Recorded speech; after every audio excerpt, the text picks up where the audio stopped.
বুবু আইবা তুমি আইবা গো, সেই দিন আইসা বুবু ক্ষমতা পাইবা না। বলবো নাকি রাগ করেন? বলবো, বুবু আইবা তুমি আইবা গো, সেই দিন আইসা বুবু ক্ষমতা পাইবা না। খোঁজ নাই বুবু কাদের কাকার, অবস্থা খারাপ দরবেশ বাবার, হাউ নাঙ্কেল এখন সামনেও আসে না। খোঁজ নাই বুবু কাদের কাকার, অবস্থা খারাপ দরবেশ বাবার, হাউ নাঙ্কেল এখন সামনেও আসে না। নেতা কর্মী সব জেলের ভিতর, আমি আসি ডরের ওপর, কখন জানি আসে গ্রেফতারি পরোয়ানা। বুবু আইবা তুমি আইবা গো, সেই দিন আইসা বুবু ক্ষমতা পাইবা না। কথা বলে ঠিক কিনা? ক্ষমতার চেয়ার থেকে নামা সহজ, কিন্তু চেয়ারে ওটা কঠিন। কথা বলে ঠিক কিনা? কিন্তু আমার ভাইয়ের আমাদেরকে সিদ্ধান্ত নিতে হবে। আমেরিকা তাদের 47তম প্রেসিডেন্ট বানাইলেন ডোনাল্ড ট্রাম্পকে, তার সাথে প্রতিদ্বন্দ্বিতা করেছিল, তার বিরোধী দল ছিল কমলা হ্যারিস। তারা আমেরিকা দেখেন ভিতরে ভিতরে কত সেনা, ওরা কোনো নারীকে তাদের প্রেসিডেন্ট বানায় না। কথা বলেন, আজও পর্যন্ত হয়নি। আমরা আগামীতে সিদ্ধান্ত নেব, বাংলাদেশ আর যাই হোক কোন নারীকে আমরা প্রধানমন্ত্রী বানাবো না। কারা কারা চান আগামীতে বাংলাদেশে পুরুষ প্রধানমন্ত্রী? দুই হাত তুলে দেখান। লিল্লাহে তাকবীর, লিল্লাহে তাকবীর। নারীদের দেখা শেষ, আগামীতে পুরুষদের বাংলাদেশ। হ্যাঁ, ওদের রাগ বেশি, জেদ বেশি। দেখেন না মাঝে মাঝে ঘরে ঝগড়া লাগে, হাঁড়ি পাতিল সব ভেঙে ফেলে দেয়। মাঝে মাঝে বাড়ি ঘরে ঝগড়া লাগে, স্বামীকে আছার মারে। মেয়েদের জেদ বেশি, রাগ বেশি, অভিমান বেশি। আর এরা একবার শান্তির জায়গা পেলে জীবন যাবে, ওই জায়গা ছাড়বে না। কথা কন।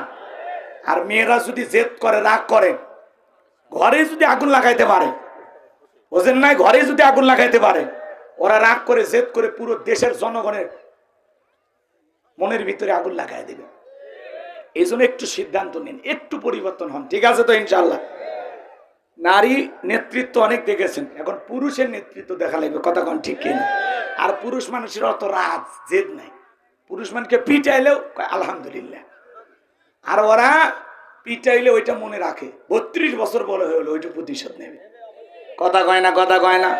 এজন্য বাজান গো আমার, ওদের দেখা শেষ, সামনেতে পুরুষের বাংলাদেশ। কথা বলেন ঠিক কিনা? আজও তামাম পৃথিবীতে জালেমদের টার্গেট ইসলাম আর মুসলমানকে বিদায় করা। আজও তামাম পৃথিবীর জালেমদের হাতে মুসলমানের রক্ত লেগে আছে। মনে রাখবেন বাজান গো আমার, নমরুদ ফিরাউন যেমন জুলুম করে টিকতে পারে নাই, আজও পৃথিবীর জমিনে যারা ইমানদার মুসলমানদের উপর নির্যাতন জুলুম করতেছে, ওই জালেমদের জায়গাও পৃথিবীর জমিনে হবে না। নমরুদ ফিরাউনের মতোই তাদেরও জীবনের করুণ পরিণতি অপেক্ষা করতেছে। জুলুম করে কেউ টিকে থাকতে পারে? জোরে বলেন, পারে? পারে না। আপনারাই দেখলেন না তাকায়া, যারা মুসলমানের রক্ত নিয়ে খেলা করেছে, এতিম বাচ্চাদেরকে হত্যা করেছে, আলেমদেরকে লাঞ্ছিত করেছে, ওরা আজকে আছে? জোরে বলেন, আছে? বড় বড় কথা বলতো, পালাবো না, পালিয়ে যায়নি। আমরা চাইছিলাম পদত্যাগ। আল্লাহ বলে কিসের পদত্যাগ? এরা যে অপরাধ করেছে, শুধু পদত্যাগ না, আমি আল্লাহ এদেরকে দেশ ত্যাগ করতে বাধ্য করব, এদেরকে আমি গর্তে ঢুকাইতে বাধ্য করব। কথা বলে ঠিক না? পাশের দেশে রাগ করে অভিমান করে চলে গেছে, 45 মিনিট সময় পাইছিল। কথা কন ঠিক কিনা? আবার মাঝে মাঝে অডিও কল রেকর্ড ফাঁস হয়, বলে দেশের খুব কাছে আছি, চট করে ঢুকবো। আপনি ঢুকবেন, তাহলে গেলেন কে? কথা কন নাকি? আপনারা রাগ করতেছেন? আর আপনি আসেন, এদেশের 18 কোটি মানুষের 36 কোটি চোখ তাকায় আছে। কথা কন ঠিক কিনা? আপনি আসেন, এই দেশ আপনার বাবার, এই দেশ আপনার স্বামী, কেন অভিমান করে চলে গেলেন? আপনি আসেন। কথা কন ঠিক কিনা? যুবক যারা আসছো বাবা, নিরাশ হয় না। তোমরাও যুবক, আমিও যুবক, তোমাদের দুঃখটাকে আমি বুঝি। তোমাদের জন্য স্পেশাল কিছু আলোচনা আমার মাথার মেমোরিতে সেভ করা আছে, আমি সময় মতো ডাউনলোড দিয়ে শোনায় দিই। মা বোন যারা বসে আছেন, মা আপনারাও নিরাশ হবেন না, কারণ মা বোনেরা যদি পরিবর্তন হয়, পুরো দেশ পরিবর্তন হয়ে যাবে। কথা বলেন ঠিক কিনা? মা বোনেরা ঠিক, পুরো সংসারটাই ঠিক। কথা কন ঠিক কিনা? আর ঘর ঠিক মানে দুনিয়ার সব জায়গায় শান্তি পাবেন। কথা কন? রাগ করতেছেন আপনারা? এই জন্য মা বোনদের জন্য কিছু স্পেশাল আলোচনা করার দরকার আছে না? গতকালকে আমাদের উপদেষ্টার মধ্যে একজন ভদ্র মহিলা দায়িত্ব পেয়েছেন। তিনি বলতেছেন ওয়াজের নামে এমন কিছু কথা আমরা শুনতে পাই যেটা নারীদেরকে অপমান করা হয়। তা আমরা বলতে চাই বিগত বছরে অনেকেই কিন্তু ওয়াজের বিরুদ্ধে, কোরআনের মাহফিলের বিরুদ্ধে উল্টাপাল্টা মন্তব্য করেছিল। বিদায় যা বলবেন একটু বুঝে শুনে বলেন। আপনাদের তো ক্ষমতা কিছু দিনের জন্য, আর আপনি একজন মা, নিজেকে যদি মুসলমান দাবি করেন, আপনি আল্লাহর বিধান ফরজ পর্দা মানার দরকার আছে না নাই? এই জন্য আমরা পর্দার ওয়াজ করি। নারীদেরকে আমরা কখনো অপমানজনক কখনো মন্তব্য করি না, কারণ আমরা জানি প্রত্যেকটা নারী আমাদের মায়ের মতো, আমাদের বোনের মতো, আমাদের মেয়ের মতো। কথা বলে ঠিক কিনা? আর ইসলাম নারীকে সবচাইতে বেশি মর্যাদা দিয়েছে। কথা বলে ঠিক কিনা? বিদায় আপনার কাছ থেকে শিখতে হবে না। আপনি আলেমদের ওয়াজ ভুলতে চান না, তাহলে আপনাকে আগে আলেম হওয়া লাগবে। কথা কোন ঠিক কিনা? ইউটিউব ইন্টারনেটে ওয়াজ ছড়াও, ইউটিউব ইন্টারনেটে অশ্লীল গান, নাটক, সিনেমা ছড়ানো হয়, সেগুলোর বিরুদ্ধে আপনাদের কথা নাই। হ্যাঁ, দেশে একজন অ্যাডভোকেটকে, জ্যান্ত মানুষটাকে কুপাইয়া জবাই করে হত্যা করা হলো, এগুলো নিয়ে বিচার করেন। দেশে বিভিন্ন জায়গায় ডাকাতির ঘটনা ঘটতেছে, সেগুলোর বিচার করেন। যারা মাঝে মাঝে মাথা চারা দিয়ে মিছিল মিটিং করে, বিভিন্ন কথা বলে, ওদেরকে ধরেন। আলেমদেরকে নিয়ে আপনাদের চিন্তা করতে হবে না। এদেশের ওলামা ইকরাম সবচাইতে ভদ্র মানুষ। কথা বলে ঠিক কিনা? ওয়াজ মাহফিলে কি বলা লাগবে আপনি শিখাবেন। কথা কন না কেন? আপনারা শিখাবেন। তাহলে এত বছর মাদ্রাসায় পড়ে আমরা কি শিখলাম? আর যদি আমাদের ভুল ধরে, আমাদের মুরব্বী আছে, ওলামা ইকরাম আছে, তারা ভুল ধরবে, আপনাদের ভুল ধরা লাগবে না। আর আমরা কোন নারীদের বিরুদ্ধে কথা বলি? যে নারীরা এদেশে অশ্লীলতাকে প্রমোট করে, আমরা তাদের বিরুদ্ধে কথা বলি, তাদেরকে সংশোধন করার উদ্দেশ্যে কথা বলি। আমরা কোনো নারীকে গালি দেই না, কারণ আমাদের ঘরেও নারী আছে। কথা কন না কেন? নারীদেরকে কিভাবে সম্মান করতে হবে সেই ব্যবহার আপনি শিখাবেন। আমরা মা বোনদেরকে মাথায় তুলে রাখি। বাংলাদেশের কোন হুজুর বউকে পিটায় না। কথা কন। কোন আলেমের স্ত্রী ব্যাপারটাই চলে না, কোন হুজুরের মেয়ে ব্যাপারটাই চলাফেরা করে না। আমরা পর্দার ওয়াজ করি। আল্লাহ বলেন, অকরনা ফি বুয়ুতিকুন্না ওয়ালা তাবাররাজনা তাবাররুজাল জাহিলিয়াতিল উলা। নারীরা তোমরা ঘরের ভিতরে অবস্থান করো, খবরদার জাহিলিয়াতের যুগের মেয়েদের মতো নোংরা অশ্লীল পোশাক পরে নিজেকে প্রদর্শন করো না। আল্লাহর বিধান, আল্লাহর ফরজ বিধান, নারীরা পর্দা করবে। এটা নফল না ফরজ? আল্লাহর এই বিধান লঙ্ঘন করলে আপনি তো অসম্মান হবেন। সেই কথাটাই আমরা বলি। কোন নারী যদি ঢিলা ঢালা বোরকা পরে, হাত মুজে পা মুজে লাগাইয়া রাস্তাতে হেঁটে যায়, শ্রদ্ধার সম্মানে মাথাটা নত হয়ে আসে। আর কোন সম্ভ্রান্ত ভদ্র ফ্যামিলির মেয়ে বোরকা ছাড়া বাহিরে যেতে পারে? আমরা পর্দার ওয়াজ করি মা, পর্দার ওয়াজ। কারণ একটা নারী কতটা দামি আপনি তো বুঝবেন না। একটা মা সন্তান জন্ম দেয়, সেই মাটা যদি ভালো হয়, সন্তানটাও ভালো হয়। এই জন্য আমরা ওয়াজি বলি, ক্ষেত ভালো তো ফসল ভালো, মা ভালো তো সন্তান ভালো। আমাকে একটা শিক্ষিত মা দাও, আমি একটা শিক্ষিত জাতি উপহার দেব। কথা বলে ঠিক? আমরা নারীদেরকে যথেষ্ট সম্মান করি এবং সম্মান করবই ইনশাআল্লাহ। নারীর মর্যাদা সবচেয়ে বেশি ইসলাম দিয়েছে, আল্লাহ রসুল দিয়েছেন। কথা বলে ঠিক কিনা? জাহিলিয়াতের যুগে যে নারীকে জ্যান্ত পুঁতে ফেলা হতো, সেই নারীকে গর্ত থেকে তুলে মেয়ের মর্যাদা, স্ত্রীর মর্যাদা, মায়ের মর্যাদা আল্লাহ দিয়েছেন, আল্লাহ রসুল দিয়েছেন। কথা বলে ঠিক কিনা? আর আপনি আমাদেরকে শেখাবেন। যেই দায়িত্ব দেওয়া হয়েছে ওই দায়িত্ব সঠিকভাবে পালন করেন। কথা কন। বাপরে বাপ! হ্যাঁ, গতকালকে যমুনা টেলিভিশনে নিউজ দেখছেন না? মাথায় খেলেন। নিজেদের দায়িত্ব পালন করেন, এদিক ওদিক বাড়তি কোনো কথা বলবেন না। ঠিক আছে? আপনারা নারী জাতি দায়িত্ব পেয়েছেন, দায়িত্ব পালন করেন। নারীরাও দায়িত্ব পালন করবে, তবে অবশ্যই আল্লাহর ফরজ বিধান পর্দা মাইনা। কথা বলি ঠিক কিনা? এটা আমাদের বলার দায়িত্ব। এখন পর্দা করা না করা, মানা না মানা, সেটা আপনার ব্যক্তিগত ইচ্ছা। আমরা তো কাউকে জোর করে বোরকা পরাইতে পারবো না। পারবো কি? আল্লাহ কি বলেন? ইন্নামা আনতা মুযাক্কির লাস্তা আলাইহিম বিমুসাইতির। নবী, আপনার কাজ হলো মানুষকে উপদেশ দেওয়া। কাউকে জোর করে লাঠি চার্জ করে পিটাইয়া ইসলামের দিকে আনার দরকার নাই। কথা কি বোঝা গেল? তো আমাদের দায়িত্ব হলো মানুষকে বলা, এই এতটুকুই আমরা পালন করি। এখন মানা না মানা আপনাদের বিষয়। নিজেকে মুসলিম দাবি করলে অবশ্যই একটা নারীকে বোরকা পরে পর্দা করেই সমাজে চলতে হবে। কথা বলে ঠিক না? আর কেউ যদি বলেন আমি পর্দা করব না, সে ফরজ বিধান লঙ্ঘন করলো, সে গুনাহগার হয়ে গেল। বেপর্দায় চলার কারণে আসমান জমিনের মালিক আল্লাহ তাআলা পরকালে ফয়সালা করে তাকে জাহান্নামে দিতে পারে। কথা বলে ঠিক কিনা? কারণ অধিকাংশ নারী জাহান্নামে যাবে বেপর্দায় চলার কারণে। আল্লাহ আমার যে সমস্ত মা বর্তমানে উপদেষ্টার দায়িত্ব পালন করতেছেন, আল্লাহ যেন তাদেরকেও হেদায়েতের পথে কবুল করেন। একটু জোরে বলেন না আমিন। আচ্ছা, আমি কথা বলে কি অপরাধ করলাম? এই প্রতিবাদ আমাদের করার দরকার আছে না নাই?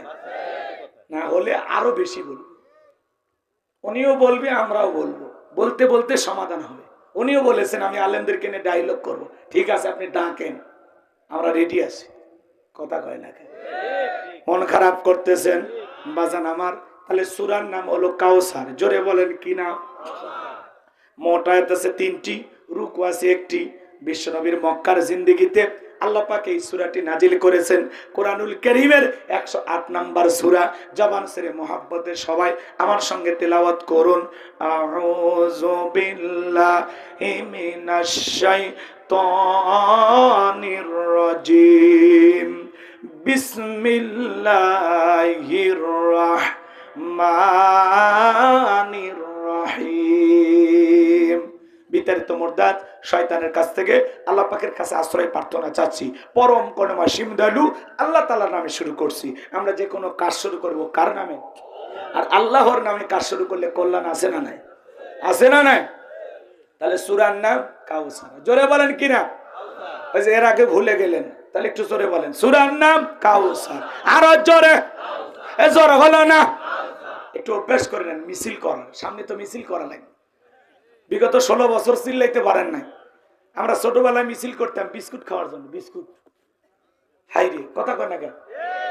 আপনারা করছেন কিনা জানি না, আমি করছি। বাপরে বাপ, মার কারে মার কা আমার কা ছিল না? আমার ভাই তোমার ভাই বল্টু ভাই বল্টু ভাই। তো যাই হোক, ওইদিকে যাবো না, পরে কথা বলতেছে, কষ্ট হয়। তাহলে সবাই একটু জবান ছেড়ে, এই সূরাটি সকলের মুখস্থ আছে না? ছোট্ট বাচ্চা কিন্তু বলতে পারবে, ওই ছেলেও জানে। জানো না বাবা? সূরা কাউসার সবাই তেলাওয়াত করুন। ইন্না আ'তাইনাকাল কাউসার ফাসাল্লি লিরাব্বিকা ওয়ানহার ইন্না শানিয়াকা হুয়াল আবতার। আল্লাহু আকবার।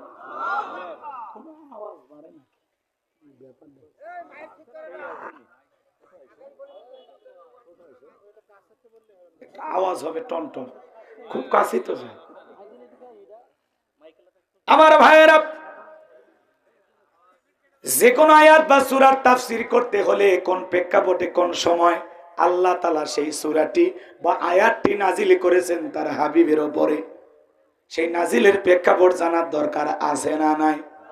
আরবিতে বলা হয় শানে নজুল। যদি শানে নজুল আলোচনা করা হয় তাহলে তাফসীর বুঝতে সহজ হয়। সূরা কাউসার বিশ্ব নবীর উপরে কোন প্রেক্ষাপটে কোন সময় নাজিল করেছেন, সেই নাজিলের প্রেক্ষাপট একটু তুলে ধরার দরকার আছে না নাই? জোরে বলেন, দরকার আছে না নাই? সংক্ষিপ্ত সময় বলে দিয়ে যাই বাজান গো আমার। বিশ্ব নবীর প্রিয় সাহাবী হযরতে আনাস রাদিয়াল্লাহু তাআলা বলতেছেন, আমি তাকায়া দেখি নবীজি কাবার হাতিমে হেলান দিয়া বসা। হযরতে আনাস বলেন, আমি তাকায়া দেখি নবীজির মনটা ভীষণ খারাপ, মুখটা মলিন, চোখের কোনা দিয়ে অশ্রু ঝরতেছে। কিছুটা সময় অতিবাহিত হয়ে যাওয়ার পরে আমি তাকায়া দেখি আমার দয়ার নবীজি মুস্কি মুস্কি হাসতেছেন। বলুন সুবহানাল্লাহ। হযরতে আনাস ডেকে বলেন, নবী এই মাত্র দেখলাম মনটা খারাপ, মুখটা মলিন, চোখের কোনা দিয়ে অশ্রু ঝরতেছে, আবার কেন মুস্কি মুস্কি হাসেন? আমার নবী কেন কাঁদেন, কেন হাসেন? এর পিছনে রহস্য আছে না নাই?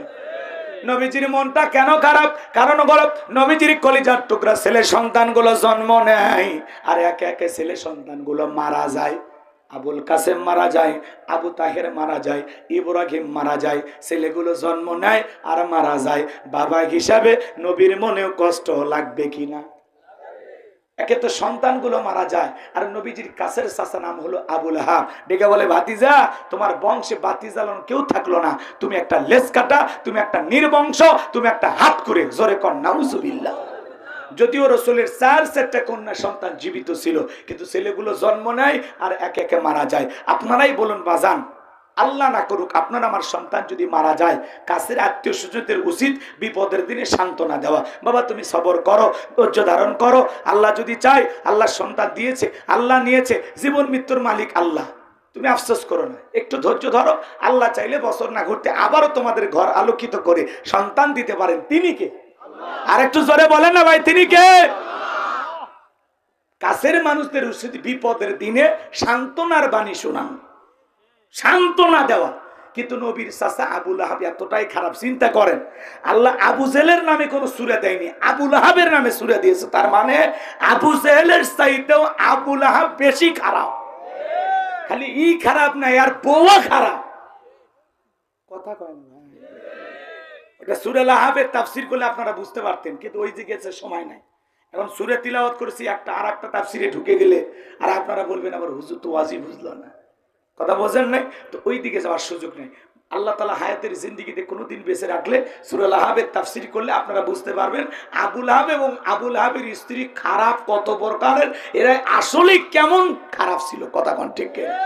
এবার শোনেন, আমি যে কথা বলতে চাচ্ছিলাম, দিল দিয়ে কথাগুলো বুঝবেন।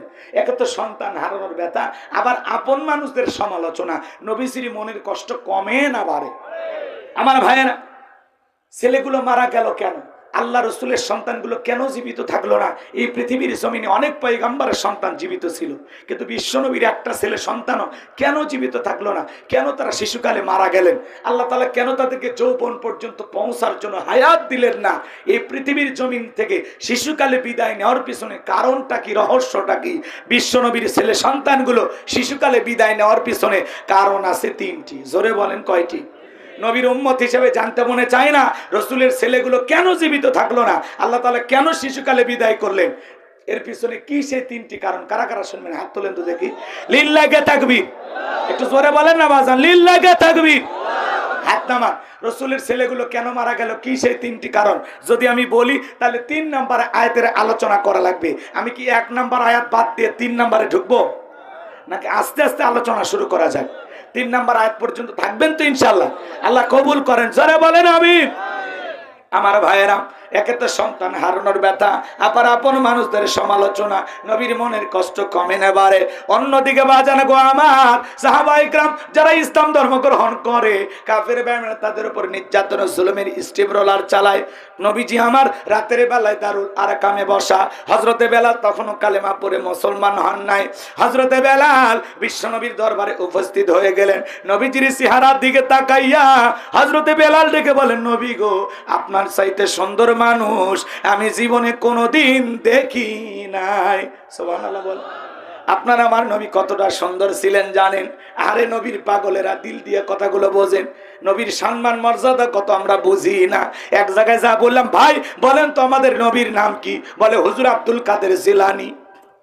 পীর সাহেবের নাম মুখস্থ আছে, কিন্তু কপাল পোড়া দয়ার নবীর নামটা বলতে পারে না। আমার ভাইয়েরা, দিল দিয়ে কথাগুলো বুঝবেন। হযরতে জাবের রাদিয়াল্লাহু তাআলা বলেন, পূর্ণিমার রাত আমি রাসূলের বাড়িতে গিয়েছিলাম। সেদিন দেখেছিলাম চাঁদ উদয় হয়েছে 2টা, একটা চাঁদ আসমানে আর একটা চাঁদ জমিনে। হযরতে জাবের ডেকে বলেন, আমি একবার আকাশের পূর্ণিমার চাঁদের দিকে তাকাই, আর একবার বিশ্বনবীর চেহারার দিকে তাকাই। হযরতে জাবের বলেন, ওই আকাশের পূর্ণিমার চাঁদের চাইতে বিশ্ব নবীকে আমার কাছে বেশি সুন্দর মনে হয়। আম্মা জান আয়েশা বলেন, যারা ইউসুফ নবীর চেহারার দিকে তাকাইয়া মিশরের নারীরা ফল কাটতে গিয়ে আঙ্গুল কেটে ফেলে দিয়েছিল, ওরা যদি আমার বিশ্ব নবীর চেহারার দিকে তাকাইতো, শুধুমাত্র আঙ্গুল নয়, আঙ্গুল কাটতে কাটতে, হাত কাটতে কাটতে কখন যে নিজের কলিজা কেটে দুফাক করে দিত, মুহূর্তের যেন টের পাইতো না। আপনার আমার নবী এতটাই সুন্দর। আম্মা জান আয়েশা আরো বলেন, ও দুনিয়ার মানুষ, তোমাদের একটা সূর্য আছে, আমি আয়েশারও একটা সূর্য আছে। তোমাদের সূর্য উদয় হয় দিনের বেলায়, আর আমি আয়েশার সূর্য উদয় হয় রাতের বেলায়। আল্লাহু আকবার। একদিন আম্মাজান আয়েশা রাত্রিবেলায় সিলাইয়ের কাজ করতেছিলেন, হঠাৎ থেকে সুইটা পড়ে গেল। বাজান গো আমার, বাতিতে কোনো তেল ছিল না, বাতি জ্বালাইতে পারলেন না। আম্মাজান আয়েশা অপেক্ষায় বসে থাকলেন। বিশ্বনবী যখন এশার সালাত আদায় করার পরে ঘরের ভিতরে প্রবেশ করলেন, সর্বপ্রথম নবীজি ঘরে ঢুকে আম্মাজান আয়েশাকে সালাম দিলেন। কি দিলেন? আপনি আমি যখন ঘরে ঢুকবো স্ত্রীকে কি দেব? স্ত্রীকে সালাম দেওয়া রাসূলের সুন্নাত।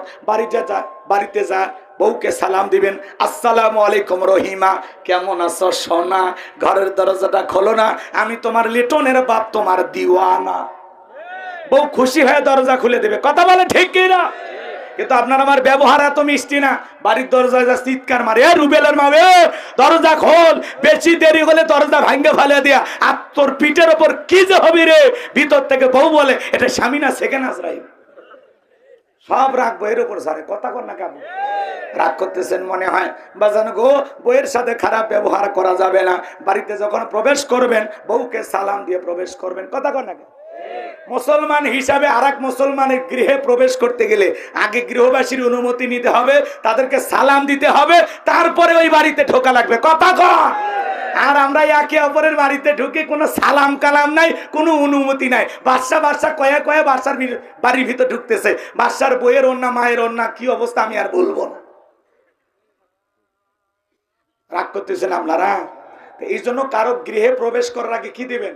সালাম দিবেন, অনুমতি নেবেন, তারপরে প্রবেশ করবেন। আল্লাহ বোঝার তৌফিক দান করুন। জোরে বলুন আমিন।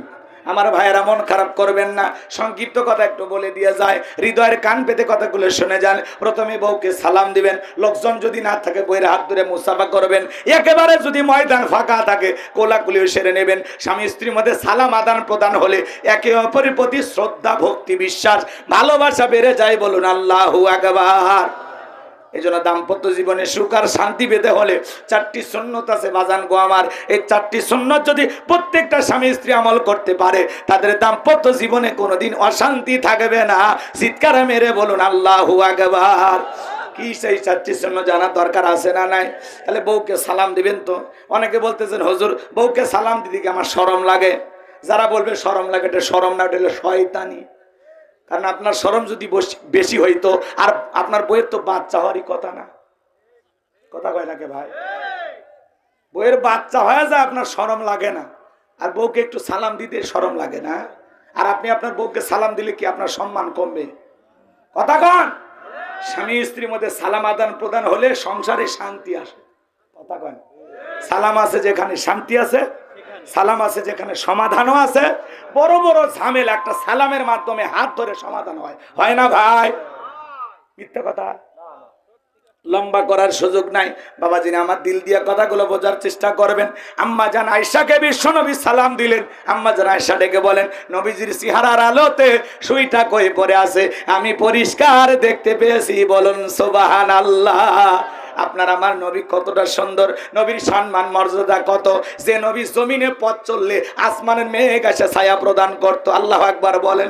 যে নবী হা বললে পুরো পৃথিবীবাসীর জন্য আল্লাহ পাক হালালে পরিণত করে দিত। যে নবী না বললে পুরো পৃথিবীবাসীর জন্য আল্লাহ পাক হারামে পরিণত করে দিত। আল্লাহু আকবার বলেন। যে নবীর চেহারার উপরে মশা মাছি পড়া হারাম। আপনার আমার প্রিয় নবী কেমন নবী পাইছি বাজান, যে নবী আসমানের চাঁদের দিকে ইশারা করলে চাঁদ 2 টুকরো হয়ে যেত। আল্লাহু আকবার বলে। জমিনে পা তুললে মাওলা পাকের আরশে আজিমে পৌঁছে যাইতো। কেমন নবী পাইছি, যে নবীর চেহারার দিকে তাকাইলে ক্ষুধা নিবারণ হয়ে যাইতো। আল্লাহু আকবার বলে। বিশ্বনবী যখন ঘেমে যেতেন, আম্মা জানেরা রাসূলের দেহের ঘামগুলো শিশিতে জমা করে রাখতেন। বিশেষ দিনে রসুলের দেহের ঘামগুলো সুগন্ধি হিসাবে ব্যবহার করা হতো। যেই ছাগলের স্তনে দুধ নাই, বিশ্বনবীর হাত লেগে গেলে দুধে পরিপূর্ণ হয়ে যেত। যেই খাবার 3-4 জন মানুষ খেয়ে শেষ করতে পারবে, এমন খাবারে বিশ্বনবীর হাতটা লেগে গেলে শত শত মানুষ খাবার খেয়েও যেমনি খাবার তেমনি থাকতো। বলেন আল্লাহু আকবার। এই পৃথিবীর জমিনে 1 নয় 2 নয়, আল্লাহ রাব্বুল আলামিন বিশ্বনবীকে 24,000 মর্যাদা দান করেছিলেন। বলুন আল্লাহু আকবার। সেই নবীর কাছে বেলাল কথা মনে আসে না নাই? হযরত বেলাল ডেকে বলে, নবী গো, আপনার চাইতে সুন্দর মানুষ আর আমি দেখি নাই। ও নবী, আপনি নাকি কালেমার দাওয়াত দেন, ইসলামের প্রচার করেন। বিশ্বনবী তখন হযরত বেলালকে কালেমা পড়ে মুসলমান বানায় দিলেন। বেলাল ডেকে বলে, নবী আমারে কালেমা পড়ায় দেন। বিশ্বনবী পড়ায় দিলেন, লা ইলাহা ইল্লাল্লাহু মুহাম্মাদুর রাসূলুল্লাহ সাল্লাল্লাহু আলাইহি ওয়াসাল্লাম। হযরত বেলাল কালেমা পড়ে মুসলমান হয়ে গেল। আমার নবী ডেকে বলে, বেলাল, ইসলামের অবস্থা এখন ভালো না, কালেমা পড়েছো, আপাতত প্রকাশ করা যাবে না। আপনারা বলেন তো বাজান, ইসলামের অবস্থা কি সবসময় ভালো থাকে? আজও তামাম পৃথিবীর দিকে তাকায় দেখেন, তামাম পৃথিবীর জালেম আর বেঈমানদের টার্গেট ইসলাম আর মুসলমানকে বিদায় করা। আজও ফিলিস্তিনের মুসলমানের রক্ত নিয়ে খেলা করে জালেম ইহুদির বাচ্চারা। আজও কাশ্মীরে মুসলমানদের রক্ত নিয়ে খেলা করে, চীনের উইঘুরে মুসলমানকে হত্যা করা হয়, ভারতে গরুর গোশত খাওয়ার অপরাধে মুসলমানের জীবনটা নিয়ে নেওয়া হয়। কথা বলেন। আল্লাহ এদেশের সকল প্রশাসনের ভাইদেরকে এদেশের মুসলমানের বন্ধু বানায় দেন। জোরে বলেন আমিন। সততার সহিত আল্লাহ তাদেরকে কাজ করা তৌফিক দান করে। শোনেন, বাংলাদেশের প্রশাসনের মধ্যে পুলিশ ভাইরা যদি একটু সচেতন থাকে, তাহলে এই দেশে খুন, ধর্ষণ, টেন্ডারবাজি, দুর্নীতি এগুলো থাকবে না। কথা বলে ঠিক কিনা? দেশে যে কিছু একটু অস্থিরতা দেখতে পাচ্ছেন, এগুলো থাকবে না। প্রত্যেকটা থানা আগের মতো চাঙ্গা হওয়া লাগবে, তাহলে সব ঠিক হয়ে যাবে। কথা বলেন। কিছু জায়গায় ডাকাতির ঘটনা, ছিনতাইয়ের ঘটনা ঘটতেছে। আমাদের প্রশাসনের ভাইদের জন্য আমরা দোয়া করি। তারা এই দেশের জন্য অনেক পরিশ্রম করে, খেয়ে না খেয়ে, স্ত্রী সন্তান সব রাইখা রাতের 1টা, 2টা, 3টার দিকে দেখবেন বিভিন্ন জায়গায় সিএনজি নিয়ে, পুলিশের গাড়ি নিয়ে ভাইরা পাহারা দেয়। কিসের জন্য? যাতে চুরি, ছিনতাই, ডাকাতি না হয়। কথা বলে ঠিক কিনা?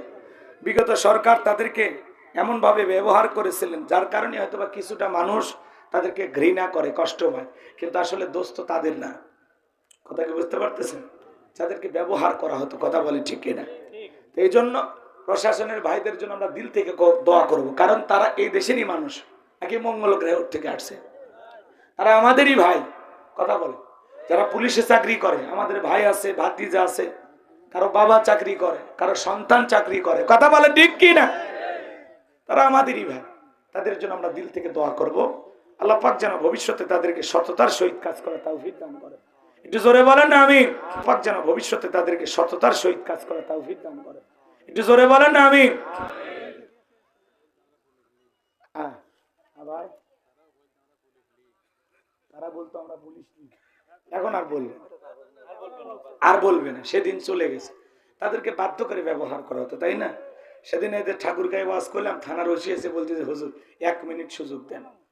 সুযোগ দিলাম, তখন বলতেছে, এই থানা মনে করুন আপনাদের ঘর, যখন তখন আপনারা থানায় যাবেন, চায়ের দাওয়াত থাকলো, আর কোনো ভয় নাই। ওসি এসে বলতেছে, থানায় আপনাদের চায়ের দাওয়াত থাকলো। তাহলে চিন্তা করেন কিটা পরিবর্তন হয়ে গেছে। কথা কন না কেন? রাগ করছেন? চলেন আমরা সচারটা বলি। জি জি, ফয়েজ আহমেদ মা বাবার জন্য দোয়া চেয়েছেন, আমরা তার মা বাবার জন্য দোয়া করবো। আল্লাহ কবুল করেন। জোরে বলেন আমি। পিতা মাতা বেঁচে থাকলে হায়াত বাড়া দেন, মারা গেলে কবর জান্নাতের বাগান বানিয়ে দেন। জোরে বলেন আমি। আসলে আমি আজকে নতুন একটা বিষয় নিয়ে আলোচনা করতে চাচ্ছিলাম, কিন্তু হঠাৎ করে উঠতে উঠতে সময়টা একটু এলোমেলো হয়ে গেল। ওই আলোচনা করতে গেলে মোটামুটি 2 ঘন্টা লাগবে। কিন্তু যেহেতু লাগুক, আসরে নামাজ পড়বেন না? আচ্ছা ঠিক আছে, এদিক খেয়াল করেন। এই জন্য সংক্ষিপ্ত সময় আমি এই জন্য ছোট্ট একটি সূরা আপনাদের সামনে তেলাওয়াত করেছি। এখান থেকে কিছু আমরা বলবো এবং সেখান থেকে আমলের উদ্দেশ্যে কথাগুলো শুনবো। প্রত্যেকটা মাহফিলে যাব নিজেকে পরিবর্তন করার জন্য, কিছু আমল সংগ্রহ করার জন্য। কথা বলে ঠিক কিনা? ওলামা একরাম কথা বললেন, এক কান দিয়ে শুনলাম আর এক কান দিয়ে বের করে দিলেন, এমনটা নয়। একটা কথা হলে আমল করবেন। মনে রাখবেন, কেউ যদি কোরআন শোনার নিয়তে আমল করুক আর না করুক, কোরআনের একটি আয়াত বোঝার জন্য 1 ঘন্টা সময় দিতে পারে, 500 রাকাত নফল নামাজ পড়লে যে সওয়াব হয়, আল্লাহ তাআলা সেই সমপরিমাণ সওয়াব তাদের আমলনামায় লিখে দেন। এই জায়গায় বসলেই সওয়াব। আমল করেন আর না করেন, আর যদি আমল করতে পারেন তাহলে তো সোনায় সোহাগা। কথা কয় না? এই জায়গায় যে আপনারা আসছেন, কিছু কথা নিয়ে যাওয়ার দরকার আছে না? জোরে বলেন, দরকার আছে না?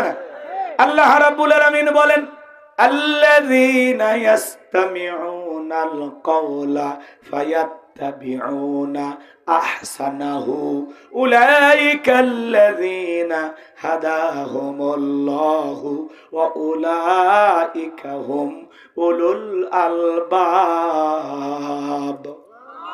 সূরা জুমার আয়াত নাম্বার 18।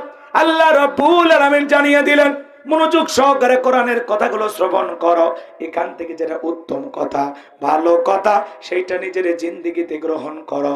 যদি তোমরা গ্রহণ করতে পারো, আল্লাহ তাআলা বলেন এখান থেকে যারা উত্তমটা ভালোটা গ্রহণ করবে, উলাইকাল্লাযীনা হাদাহুমুল্লাহু, আমি আল্লাহ পাক তাদের জন্য হেদায়েতের রাস্তাটাকে সহজ করে দেব। ওয়া উলাইকা হুম উলুল আলবাব, তারাই কোরআন থেকে উপদেশ গ্রহণ করে যারা হলো বুদ্ধিমান। সুবহানাল্লাহ বলেন। আমি জানি ঝিনাইদহের মানুষ বুদ্ধিমান। তাহলে আজকে আমি যে আলোচনা করব এখান থেকে একটি কথা হলে গ্রহণ করবেন তো ইনশাআল্লাহ। আমার ভাইয়ারা, যে কথা আমি বলতে যাচ্ছিলাম মন খারাপ করবেন না, অনেক লম্বা হয়ে যাবে, লম্বা করার সুযোগ নাই, দিনের বেলায় সময় কম, সংক্ষিপ্ত কথা বলে দিয়ে যায়। আমার ভাইয়েরা, বিশ্বনবী ডেকে বলে বেলাল কালেমা পড়েছো, আপাতত প্রকাশ করা যাবে না। হযরত বেলাল ডেকে বলে নবী আমার জীবনের কোনো দাম নাই, আমার মনি বোমায়াকে বলেছিলাম উটদুম্বা ছাগল পেশাব পায়খানা করে দেয়, এই ঘরে থাকতে আমার বড় কষ্ট হয়। ওমায় ডেকে বলে বেলাল উটদুম্বা ছাগলের দাম আমার কাছে আছে, কিন্তু তোর মতো কালো হাফসি বেলালের দাম আমার কাছে নাই। জোরে কর নাউজুবিল্লাহ। নবী গো, আমার জীবনের কোনো দাম নাই, আপনি শুধু আমাকে দোয়া করে দেন মৃত্যু পর্যন্ত যেন কালেমার পথে টিকে থাকতে পারি। এই কথা বলে হযরত বেলাল চলে গেলেন। পরের দিন সকালবেলা সূর্য উদয় হয়ে গেছে, অনেকটা বেলা হয়ে গেছে। বেলাল দরজা খোলে না। অন্যান্য চাকর যারা আছে নালিশ নিয়ে চলে গেছে ওমায়ের কাছে, যা বলে নেতা এখন পর্যন্ত বেলাল দরজা খোলে নাই, তাই নাকি? বলে হ্যাঁ ঠিক আছে চলো যাই। দরজায় ডাক দেয় বেলাল দরজা খোলো। হযরতে বেলাল দরজা খোলে না, জোরে করে ধাক্কা মারছে, দরজা খুলে গেছে। এইবার ওমায়া তাকায় দেখে যেই রাত্রিতে হযরত বেলাল কালেমা পড়ে মুসলমান হয়েছে, ওই রাত্রিতে একটা উটদুম্বা ছাগলের কাছে কোনো পেশাব পায়খানা নাই। জোরে কোন মারহাবা। আমার ভাইয়েরা, এইবার ওমায়া ডেকে বলে এসা করে দল বেলালের বিরুদ্ধে মিথ্যা অভিযোগ দাও। তোমরা যখন ঘুমাচ্ছিলে বেলাল তখন ময়লা আবর্জনা পরিষ্কার করেছে, যাও নিজেদের কাজ করো। ওদেরকে তাড়িয়ে দিয়া এক পা দুপা করে বেলালের কাছে চলে গেলেন। হালকা করে বেলালকে ধাক্কা মারছে, যখন জবান দিয়ে কালেমার আওয়াজ বের হয়েছে তখন এইবার ওমায়া ডেকে বলে বেলাল রে, তোর জবান দিয়ে কি শুনলাম, তুমি কি মুসলমান হয়েছো? হযরতে বেলাল দেখে বলে মুসলমান হয় যারা মিথ্যা কথা বলতে পারে না তারা। ওয়াকুলু কওলান সাদিদা, মুসলমানেরা হবে সত্যবাদী। হযরত বেলাল ডেকে বলেন গতকাল রাত্রিতে আমি নবীজির হাতে হাত রেখে কালেমা পড়ে মুসলমান হয়েছি। এই কথা শোনার পরে ওমায় ডেকে বলে বেলাল উটদুম্বা ছাগলের মালিক বানায় দেব, থাকার জন্য ভালো করে ব্যবস্থা করে দেব। হযরতে বেলাল ডেকে বলে ওমাই রে, ও ওমাইয়া আমার মনিব, দুনিয়ার কোন পার্থিব সম্পদের বিনিময়ে বেলাল তার ঈমানটাকে বিক্রি করবে না। চিৎকার মেরে বলুন আল্লাহু আকবার। এইবার ওমায় ডেকে বলে আমার কথা না শুনলে বড় নেতা আবু জেলকে খবর দেব।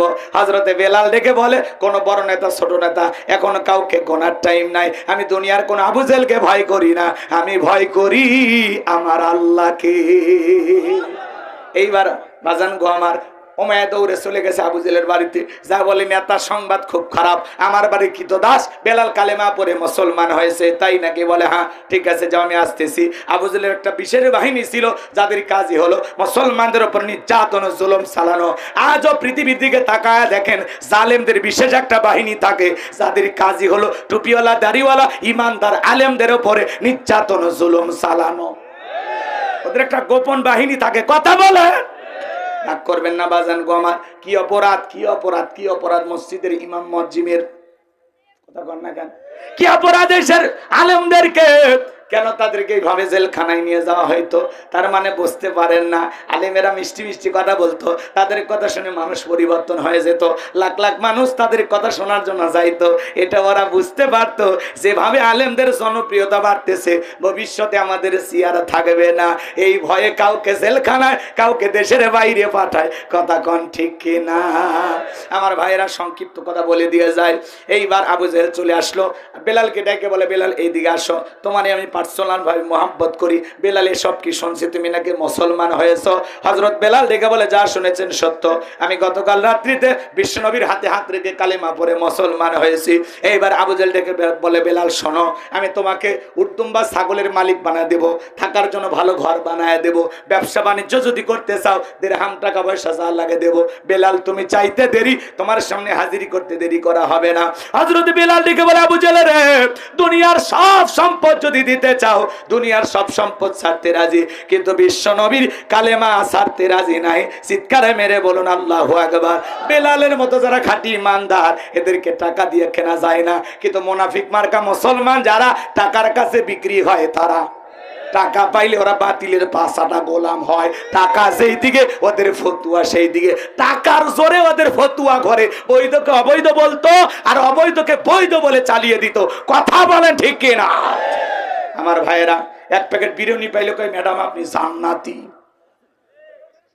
এরকম হুজুর আছে না নাই? লম্বা হবে বাজান, লম্বা করব না, অনেক কথা বলার আছে, সামনের দিকে যায়। যে কথা বলতে চাচ্ছিলাম, এইবার আবু জেহেল ডেকে বলে, বেলাল সোজা আঙ্গুলে ঘিউ না উঠলে আঙ্গুলে একটু বাঁকা করা লাগবে। এই কথা বলে যুবকদেরকে লিলিয়ে দিল, এই বেলালকে চাবুক দিয়ে পিটাও। কেউ তো নাই দেখার, এইবার চাবুক দিয়ে পিটানো শুরু হলো। পিটাইতে পিটাইতে ইসলামের প্রথম মুয়াজ্জিন হযরতে বেলাল, এরা যত জোরে চাবুক মারে তত জোরে কালেমার জিকিরি করে। বাবারে মারে লাগতেছে, ছাইরে দে, ও এগুলো বলে না, এরা মারে আর জিকির করে, লা ইলাহা ইল্লাল্লাহ, লা ইলাহা, মালিকের নামে জিকির করে। এইবার পিটাইতে পিটাইতে কালো চামড়া গুলো ফেটে রক্ত ঝরতে লাগলো। আবু জেহেল থেকে বলে, বেলাল রে, তোরে চাবুক দিয়ে মারতে মারতে কালো চামড়া গুলো ফেটে রক্ত ঝরতেছে, তারপরেও কি কালেমা ছাড়বি না? হযরত বেলাল ডেকে বলে, আবু জেহেল রে, মারতে মারতে যদি মেরেও ফেলে দাও, জীবনটা দিতে রাজি, নবীজির কালেমা ছাড়তে রাজি না। এইবার আবু জেহেল ডেকে বলে, এই যুবকের দল, বেলালের পায়ে রশি লাগাও। আমার ভাইয়েরা, হযরতে বেলালের পায়ে রশি লাগাইয়া উটের পায়ের সাথে বেঁধে আরবের উত্তপ্ত গরম বালিতে শেষরায় শেষরেনা ঘোরা গেল। আরবের বালিগুলো এত গরম, চাল দিলে মুড়ি হয়ে যাইতো। বাবলা গাছের কাটা গেল, জিব্বার ভিতরে পেরেকের মতো মারা হলো। নির্যাতন জুলুম করার পরে বিকেল বেলা ডেকে বলে, বেলাল এত পিটাইলাম, এত নির্যাতন জুলুম করলাম, তারপর কি নবী মুহাম্মদ সাল্লাল্লাহু আলাইহি সাল্লামের দল ত্যাগ করবি না, কালেমা ছাড়বি না? হযরতে বেলাল দেখে বলে, আবু জেহেল রে, মারতে মারতে যদি মেরেও ফেলে দাও, বেলালের নিঃশ্বাস থাকবে যতদিন, বেলাল কালেমার পথে টিকে থাকবে ততদিন। চিৎকারে মেরে বলুন আল্লাহু আকবার। এইবার আবু জেহেল বলে, এই যুবকের দল, সবাই মিলে একটা বড় পাথর নিয়ে এসে বেলালের বুকের উপরে চাপায়া দাও। তাই দেওয়া হলো। কাফেররা মনে করলো পাথরের চাপার আঘাতে বেলাল মারা যাবে, এই কথা ভেবে ওরা চলে গেল। হযরতে বেলালের বুকের উপরে বিশাল বড় একটা পাথর, এরপরেও চোখের পানি ছেড়ে দিয়া জিহ্বা নাড়ায়া জিকির করে। আপনাকে আমাকে জিকির করার জন্য কেউ কিন্তু পিটাই না বাজান, কিন্তু আমরা কপাল পরে আল্লাহর জিকির করি না। হাদিস শরীফের ভিতরে আসছে, যার জিহ্বাটা আল্লাহর জিকিরে ভিজা থাকবে, আল্লাহর জিকিরে তরু তাজা থাকবে, ওই জিহ্বাওয়ালা মানুষ কোনোদিন জাহান্নামের আগুনে জ্বলবে না। সব সময় জবানে জিকির থাকবে কার? সুবহানাল্লাহ, সুবহানাল্লাহ, আলহামদুলিল্লাহ, আলহামদুলিল্লাহ, আল্লাহু আকবার, আল্লাহু আকবার, লা ইলাহা ইল্লাল্লাহ, সুবহানাল্লাহি বিহামদিহি, সুবহানাল্লাহিল আযীম। জবানে হালকা, মিজানের পাল্লায় ওজন বেশি। কথা বলেন ঠিক কিনা? এ বাজান গো আমার, এইজন্য আল্লাহ রাব্বুল আলামিন বলেন, ফাযকুরুনি আযকুরুকুম ওয়াশকুরুলি ওয়ালা তাকফুরুন। তোমরা আমারে স্মরণ করো, আমি আল্লাহ তোমাদেরকে স্মরণ করব। কৃতজ্ঞতা প্রকাশ করো, অকৃতজ্ঞ হয়ো না। আমার ভাইয়েরা, জিকির করার জন্য আলাদা সময় লাগে না। দোকানদারি করতে করতে জিকির করা যায়, মাঠে কাজ করতে করতে জিকির করা যায়, রিক্সা ভ্যান চালাতে চালাতে জিকির করা যায়। এক জায়গায় খামাকা বসে আছেন উদাসীন মনোভাব নিয়ে, ওই জায়গায় বসে বসে জিকির করেন, তাহলে চলতে ফিরতে সব সময় জবানে জিকির চালু থাকবে কার? হযরত বেলাল চোখের পানি ছেড়ে দিয়ে কাঁদে আর ডেকে বলে, আল্লাহ, আমার বুকের উপরে পাথর থাকার কারণে তোমার মতো মালিকের জিকির করতে বড় কষ্ট হয়। আল্লাহ, তুমি তো সেই আল্লাহ, ইব্রাহিমের জন্য যদি নমরুদের আগুনকে ফুলের বাগান বানায় দিতে পারো, আল্লাহ তুমি কি পারো না বেলালের বুকের পাথরটাকে তুলার মতো নরম বানায় দিতে। হযরতে বেলাল দোয়া করতে দেরি আসমানের মালিক আল্লাহ বেলালের বুকের পাথরটাকে তুলার মতো নরম বানাইতে দেরি করে নাই। বেলালের নিঃশ্বাসের সাথে পাথর ওঠে আর নামে বলেন আল্লাহু আকবার। এই যখন নির্যাতন জুলুম চলতেছে, বিশ্বনবীর কান পর্যন্ত যখন খবর পৌঁছে গেল, আমার নবী ডেকে বলা ওয়াক্কর, বেলালের নির্যাতন জুলুমের কথা আর সহ্য হয় না, যাও যাও তুমি আমার বেলালের জন্য একটা কিছু করো। হযরত আবু বকর সিদ্দিক রাদিয়াল্লাহু তাআলা আনহু কয়েক গুণ দাম বেশি দিয়া গোলামীর জীবন থেকে হযরত বেলালকে আজাদ করলেন, মুক্ত করলেন। বলুন আল্লাহু আকবার। এই যখন ইসলামের অবস্থা, একদিকে সন্তান হারানোর ব্যথা, আপন মানুষদের সমালোচনা, সাহাবায়ে কেরামদের উপর নির্যাতন, এই জন্য নবীজির মনটা ভীষণ খারাপ, নবীজির চোখের কোনায় পানি। নবীর যখন মন খারাপ, নবীকে সান্ত্বনা দেওয়ার দায়িত্ব কার? আরেকটু জোরে বলেন কার? আমার আল্লাহ ডেকে বলে জিবরাইল, আমার বন্ধুর মা নাই বাবা নাই, এ জিবরাইল আমি স্যার আমার বন্ধুর দুনিয়াতে কেউ নাই, কেউ নাই। হে জিবরাইল আমার বন্ধুর মনটা হয়েছে ভারী, আমি আল্লাহ সইতে নাই পারি। লাহু মাহফুজ থেকে সূরা কাউসার নিয়ে যায় আমার বন্ধুর উপরে নাজিল কর তাড়াতাড়ি। বলুন আল্লাহু আকবার। আমার নবী ডেকে বলে আনাস, আমার কান্না করার কারণটাকে তোমরা জানো, আমার মনটা কেন খারাপ তোমরা জানো, কিন্তু আমার মুস্কি হাসি দেওয়ার কারণ হলো এই মাত্র আসমান থেকে জিবরাইল এসে আমার উপরে সূরা কাউসার নাজিল করলো। বলুন আল্লাহু আকবার। বিশ্ব নবী তখন সাহাবায়ে কেরামদেরকে তেলাওয়াত করে শুনিয়ে দিলেন। আমার আল্লাহ রাব্বুল আলামিন বলেন ইন্না আ'তাইনাকাল কাউসার, অবশ্যই আমি আল্লাহ পাক আপনাকে হাউজে কাউসার দান করেছি। চিৎকারে মেরে বলুন আল্লাহু আকবার। ইন্না আ'তাইনাকাল কাউসার, নিশ্চয়ই আমি আল্লাহ পাক আপনাকে হাউজে কাউসার দান করেছি। আল্লাহু আকবার বলবেন না? আল্লাহ পাক পৃথিবীর অন্য কোন পয়গম্বরকে হাউজে কাউসার দান করেন নাই। আপনার আমার নবীকে আল্লাহ পাক হাউজে কাউসার গিফট করেছেন। আল্লাহ পাক সেই মেসেজটা জানিয়ে দিলেন ইন্না আ'তাইনাকাল কাউসার, অবশ্যই আমি আল্লাহ পাক আপনাকে হাউজে কাউসারের মালিক বানায় দিয়েছি। এই হাউজে কাউসারের পানি মধুর চাইতে মিষ্টি, দুধের মতো সাদা, পানির চাইতে ক্লিয়ার। ওই কঠিন কিয়ামতের ময়দানে যেদিন বিচার দিবস কায়েম হয়ে যাবে, বিচার দিবসের একদিন হবে 50,000 বছরের সমান। যেদিন মানুষের জিহ্বা চলে আসবে কুকুরের মতো নাভি পর্যন্ত, যেদিন জমিন হবে তামার জমিন, সূর্যটা হাত মাথার উপরে চলে আসবে, পাহাড় পর্বত নদী নালা খালবিল গাছ গোছালি কোনো কিছু থাকবে না। কুল্লু মান আলাইহা ফান, পৃথিবীতে যা কিছু দেখতেছেন সব কিছু আল্লাহ তাআলা ধ্বংস করে দিবেন বাজার। ওই কঠিন কিয়ামতের ময়দানে যেদিন মা তার সন্তানের পরিচয় দেবে না, স্বামী স্ত্রীর পরিচয় দেবে না, ভাই ভাইয়ের পরিচয় দেবে না, ওই কঠিন কিয়ামতের ময়দানে আল্লাহর আরশের ছায়া ছাড়া আর কোনো ছায়া থাকবে না। ওই ছায়ার ভিতরে আল্লাহ পাক 7 শ্রেণীর মানুষকে আশ্রয় দিবেন, তারা আল্লাহর আরশের নিচে ছায়া পাবে আর কিয়ামতের ফাইনাল খেলা উপভোগ করবে। বলুন আল্লাহু আকবার। মানে যখন দলে দলে বিশ্ব নবীর কাছে যাবেন, 1 শ্রেণীর মানুষের চোখের সামনে আল্লাহ তাআলা পর্দার আবরণ তৈরি করে দেবেন। আমার নবী তখন ডেকে বলবেন আল্লাহ, সংখ্যায় আমি আমার অনেক উম্মতকে দেখতে পাইলাম, কেন জানি সংখ্যাটা কমে গেল। আমার আল্লাহ ডেকে বলে বন্ধু, পাইকারি দরে সবাইকে আপনি আজকে হাউজে কাউসারের পানি পান করাতে পারবেন না। দুনিয়ার জীবনে 2টা অপরাধ করেছিল যারা, আজকে হাউজে কাউসারের পানি পাবে না তারা। চিৎকার মেরে বলেন জানার দরকার আছে না নাই? 2টা অপরাধ কি শুনবেন? কষ্ট হচ্ছে আপনাদের? বিশ্বনবী হাউজে কাউসারের পেয়ালা নিয়ে দাঁড়িয়ে আছেন, আপনি নবীজিকে দেখবেন হাউজে কাউসারের পেয়ালার পানি পান করবেন। নবীজির হাতে যদি 1 পেয়ালা হাউজে কাউসারের পানি পান করতে পারেন, জান্নাতে ঢোকা পর্যন্ত আর তৃষ্ণা লাগবে না, তৃষ্ণা মিটে যাবে। বলুন সুবহানাল্লাহ।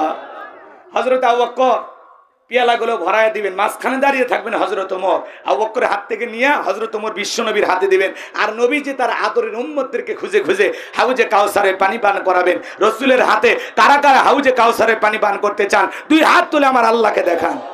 আল্লাহ পাক আমাদের সবাইকে রাসূলের হাতে 1 পেয়ালা করে হাউজে কাউসারের পানি পান করা তৌফিক দান করুন। একটু জোরে বলুন না আমিন। আর একটু জোরে বলুন আমিন। আরো একবার বলুন আমিন।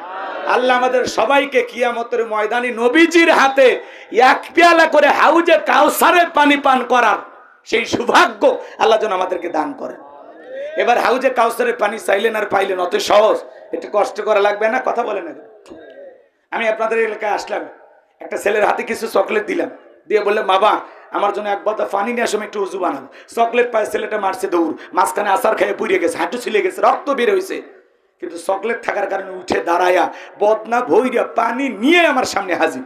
আমি তখন বললাম, বাবা এই পানিটার দিকে তোমার কষ্ট হয়েছে, মাঝপথে আসার খেয়ে পুড়িয়ে গেছো, হাঁটুটাও ছিলে গেছে, রক্ত মনে বেরিয়েছে, ব্যথাও পাইছো। চকলেট থাকার খুশির কারণে ছেলে বলতেছে, আমি এরকম কত পড়ে যাই, আমার কিছুই হয় না।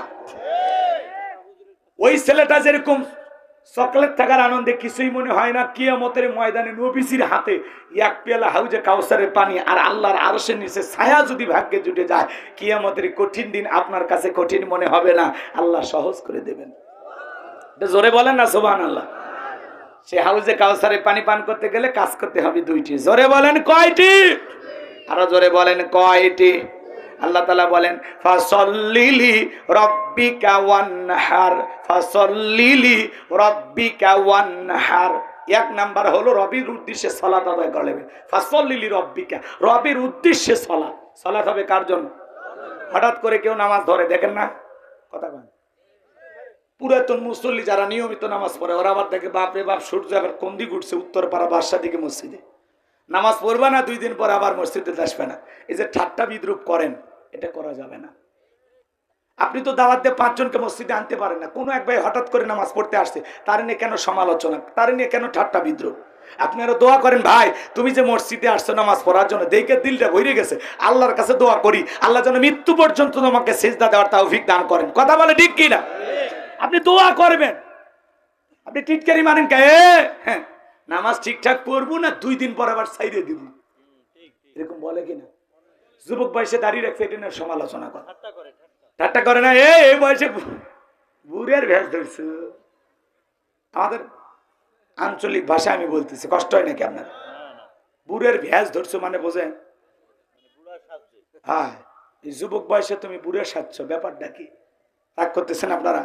যুবক বয়সে দাঁড়িয়ে রেখে বউ নিয়ে ঘুরতে গেছে, তখন বলে ভাবি আসসালামু আলাইকুম, সাথে চাচার খবর কি? বউ বাড়িতে এসে রাগ করে, তোমার সাথে বাইরে যাওয়া যায় না, আমারে ডাকে ভাবি আর তোমার ডাকে চাচা। যেই বউ রসুলের সুন্নত দাড়িকে মহাব্বত করে না, এই বউ আপনাকে 100% ভালোবাসা দিতে পারে না।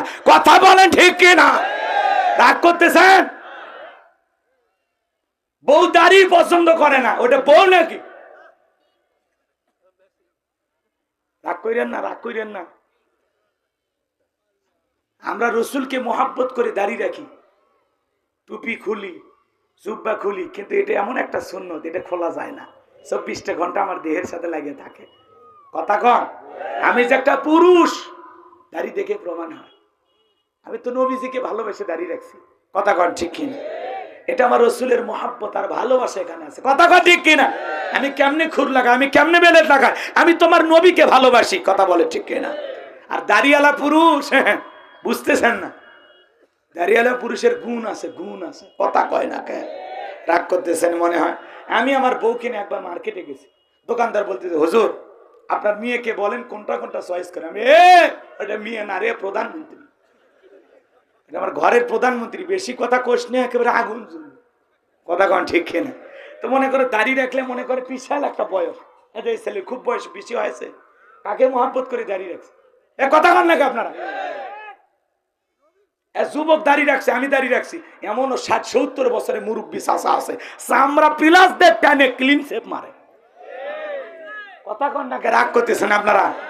রাগ করেন না বাজান, মন খারাপ করবেন না। ওই যে দরবেশের দাড়ি ছিল, দাড়ি কেটে পালাছে, দাড়ি কেটে পালায়নি। কথা কন,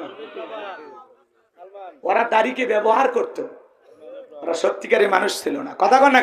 মন্ত্রীরা সব কোথায় গেল, এমপিরা সব কোথায় গেল, কোথায় কাদের কাকা, ওদের সারা দেশটা বড় লাগে ফাঁকা ফাঁকা। পালাবো না, পালাবো না, পালাবো না, পালাবো না, যাই না তাদের দেখা, ওদের সারা দেশটা বড় লাগে ফাঁকা ফাঁকা। আইন মন্ত্রী আটকে গেল আইনেরই ফাঁকে, দাড়ি সারা দরবেশটারে ভণ্ড ভণ্ড লাগে। শুনেছি ভাই কত নেতা নেত্রী খাইতেছে ভাই ডান্ডা, বিচারপতি কালামানিকের ফাটিয়েছে নাকি আন্ডা। এই বিচারপতি শামসুদ্দিন মালিক আল্লামা সাইদি হুজুরকে মৃত্যুদণ্ডের রায় দিয়েছিল। আমরা বলতে চাই, যারা ট্রাইব্যুনাল গঠন করেছিল আজকে তারা ওই একই ট্রাইব্যুনালে মামলার আসামি। ওই বিচারপতি মানিকেরও মৃত্যুদণ্ডের রায় চায়। এই বিচারপতি মানিক 116 জন আলেমের তালিকা করে দুদকের কাছে জমা দিয়েছিল। আমার মতো গাইবান্ধার বক্তার রোল নাম্বার ছিল 23। আপনারা চেনেন না, ওরা ঠিকই চেনে।